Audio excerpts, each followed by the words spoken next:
Janaki FM 106 megahertz Janaki समाचार में अपने के स्वागत है। राजन से सुनल जाऊ समाचार।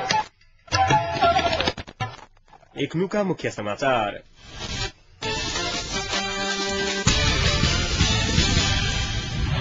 अपहरणक योजनाकार प्रधान अध्यापक जरिमाना सहित विद्यालय निकाला। सर्लाही में 2 अलगे अलगे स्थान में भेल दुर्घटना में 2 गोटे घायल।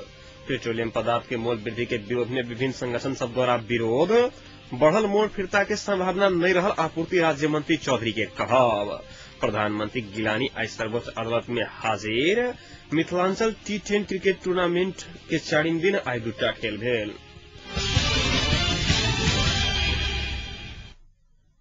महतरिक भरतपुर में शिक्षक अपहरणक योजनाकार प्रधानाध्यापक के 1,25,000 जरिमाना क विद्यालय निकाला कैल गेल।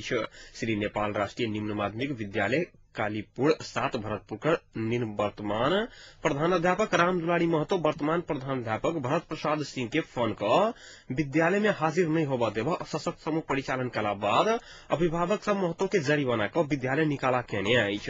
शिक्षा कार्यालय का पत्र आ विद्यालय में प्रधानाध्यापक के पद में हाजिर होबा पहुंचल शिक्षक भरत प्रसाद सिंह के जनतांत्रिक त्राय मुक्ति मोर्चा कार्यकर्ता धमकी द क अपहरण करे के प्रयास कला बाद अभिभावक सब विद्यालय व्यवस्थापन समिति के अध्यक्ष देवनारायण महतो आ प्रधान अध्यापक राम दुलारी महतो के जरिमाना कक विद्यालय निकाला केने आइछ।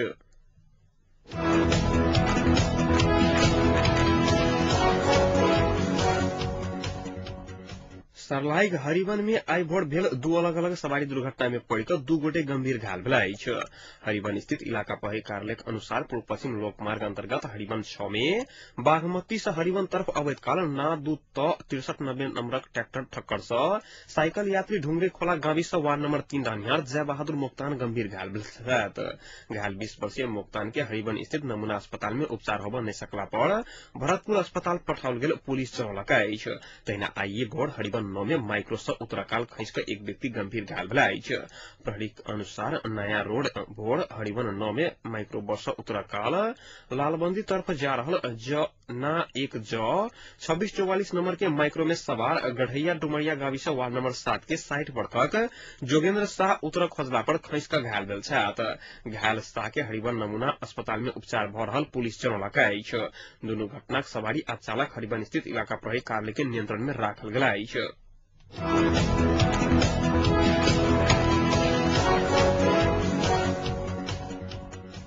नेपाली कांग्रेसक वरिष्ठ नेता शेर बहादुर देउपा सशक्त द्वंद्वक समय में माओवादी जनसत्ता द्वारा कैल गेल निर्णय सदर करबाक हेतु सरकार निर्णय फिर्ता करे के मांग केलनि। धनगढ़ी में आई पत्रकार सब संग बातचीत करत नेता देउपा माओवादी नेतृत्वक सरकार विस्तृत शांति समझौता तथा अंतरिम संविधान उल्लंघन कक जनसत्ता के निर्णय के वैधता देने आरोप लगौलनि।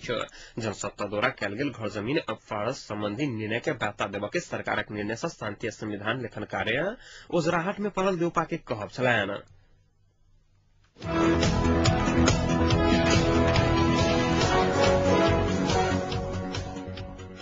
आराम के लिए कहे धूली खेल आयल प्रधानमंत्री डॉक्टर बाबूराम भट्टराई बेलायत के राजदूत संगे गोप्य भेंटवार्ता केने छथि। राजदूत जोन टकनट भिंसर भट्टराई संगे गोप्य भेंटवार्ता केने छथि। धूली खेल स्थित हाईव्यू रिसोर्ट में 6:45 बजे पहुंचल राजदूत टकनट करीब 1 घंटा धरि प्रधानमंत्री संगे भेंटवार्ता केने छथि। हुनका सबक बीच वार्ता के विषय में कोनो जानकारी नहीं अलाक बादो पछिलका राजनीतिक गतिरोध संविधान निर्माण तथा शांति प्रक्रिया के विषय में बातचीत होब सकबाक अनुमान कयल गेल। राजदूत आ प्रधानमंत्री बीच के भेंटवार्ता के गोप्य राखल गेल। प्रधानमंत्री भट्टराई आई भोर 11 बजे काठमांडू फिरता गेल छथि। सुरक्षा व्यवस्था अत्यंत कड़ा कयल गेलाक कारणे प्रधानमंत्री संग बातचीत करय के पत्रकार सभक प्रयास असफल भेल छल।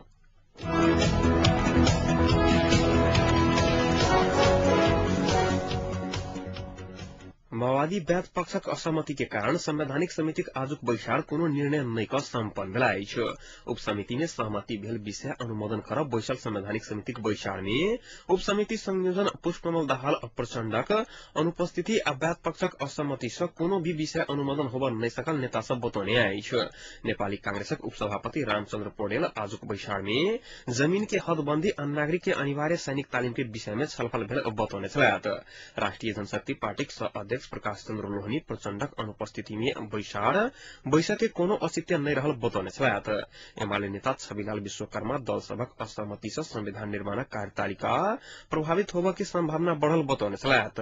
संविधान निर्माणक संशोधित कार्यतालिका अनुसार यह माघ 15 गते धरि विवादित विषय में संवैधानिक समिति राज्य पुनर्संरचना विवाद बाहेक विवाद में सहमति जुटाव पड़त।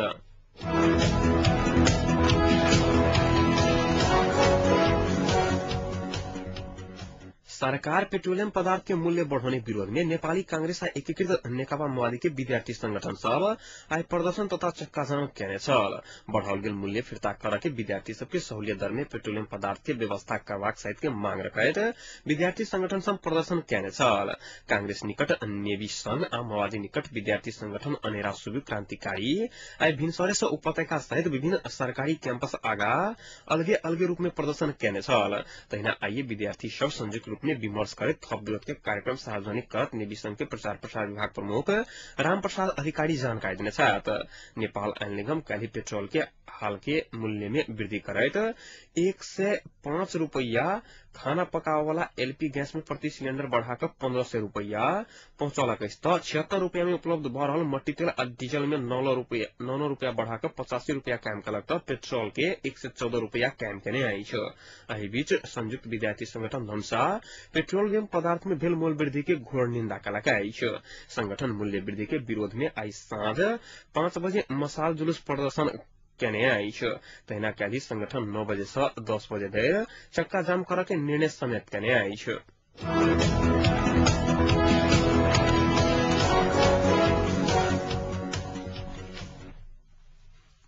मधेश आंदोलन के पहिल शहीद रमेश महतो के आज 5वीं स्मृति दिवस विभिन्न कार्यक्रम के संग मनाओल गेल छ।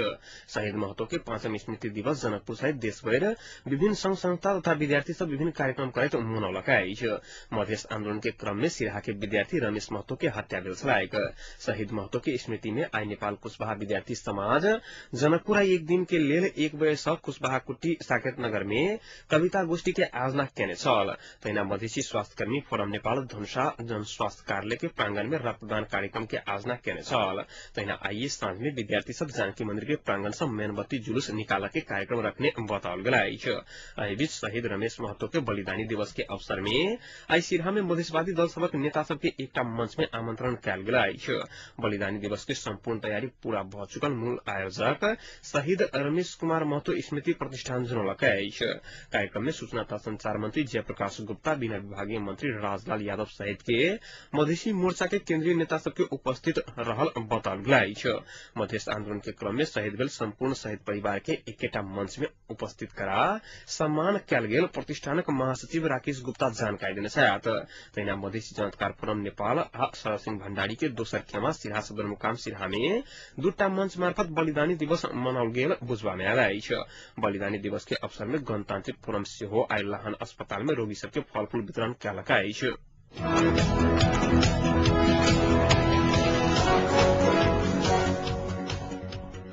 निवर्तमान स्थानीय विकास राज्य मंत्री एवं सभासद शत्रुघ्न महतो कहलनि जे कोनो संघ संगठन आकार में बड़का भेला से बड़का नहीं कि विचार आ भावना से बड़का मानल जाता है।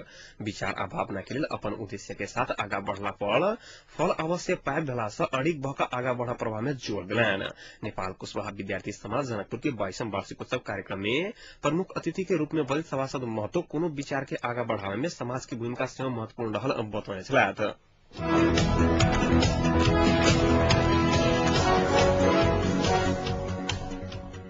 नेपाली कांग्रेस और नेकपा एमाले शान्ति संविधान प्रति थप जिम्मेवार माओवादी के आग्रह केने आई छ। आई बैसल दू दलक बैसार से विद्रोह के क्रम में जनसत्ता द्वारा कयल गेल निर्णय के मंत्री परिषदक बैसार मान्यता देने निर्णय कयला पर आपत्ति जनौलक छ। समानांतर सत्ता के व्यवस्था देनाई मंत्री परिषद के अविलंब फिरता लेब आ शान्ति संविधान के निर्माण के काम में केन्द्रित भकर लागत वातावरण तैयार कर ध्यान आकर्षण करबैत सरकार के अनुचित आ स्वेच्छाधारी निर्णय खारिज के पक्ष में अगाडि अडिग होबा के राजनीतिक दल के आग्रह केने आई छ।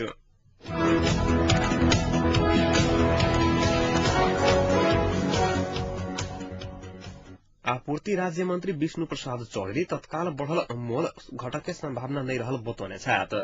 रिपोर्टर्स क्लब नेपाल आइकाने साक्षात्कार में राज्य मंत्री चौधरी विकास बजट से बड़का रकम कट्टा क सरकार आवश्यकता के लेल राहत देव सक के अवस्था नहीं रहल कहे तत्काल मोल नहीं घट के दावी करेन।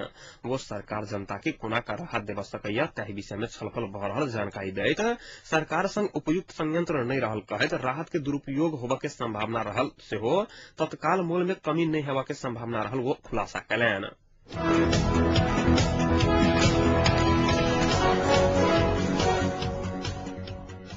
पाकिस्तानक प्रधानमंत्री यूसुफ राजा गिलानी आज सर्वोच्च अदालत में हाजिर भेल छथि।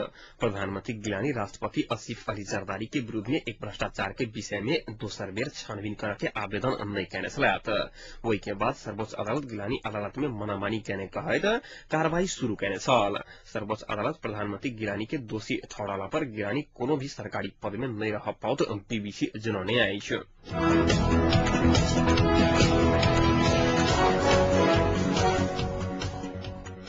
जनकपुर में जारी रहल मिथिलांचल T10 क्रिकेट टूर्नामेंट के 4म दिन आज 2टा खेल संपन्न भेल अछि।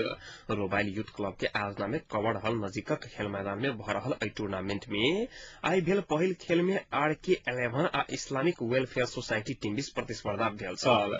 टीम के खेल में वेलफेयर सोसाइटी विजयी भेल छल। टॉस जीत कर पहिल बैटिंग कैने सोसाइटी निर्धारित 10 ओवर में 9 विकेट के क्षति पर 91 रन बनाबस सफल भेल छल। 92 रनक विजय लक्ष्य के साथ मैदान पर उतरल RK11 3 बॉल बाकी रहले पर सब विकेट गुमा क 81 रन मात्र बनाबस सफल भेल छल। शुक्र दिन पहिल चरणक अंतर्गतक अंतिम 2टा खेल हेत आयोजक चुनलक अछि।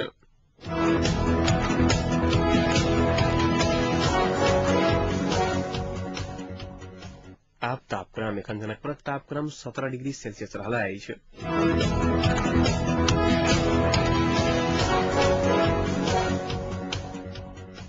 प्रमुख समाचार अंत में एक बेर फिर से।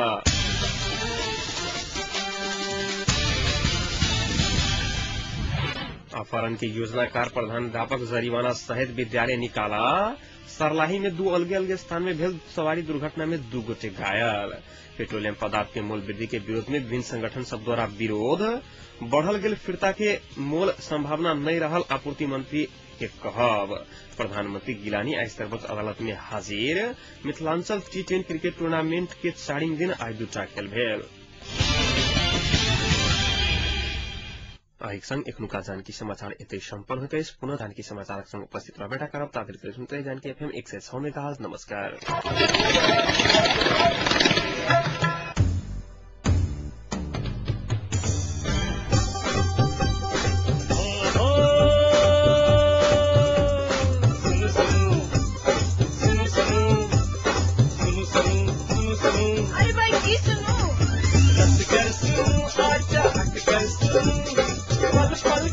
घर बैसल जानकी सबके मनमाटी कपल बाट ऐसा जानकी सबके मनमाटी कपल बाट ऐसा सुनो विकलांग जानकी FM 106 मेगाहर्ट्ज।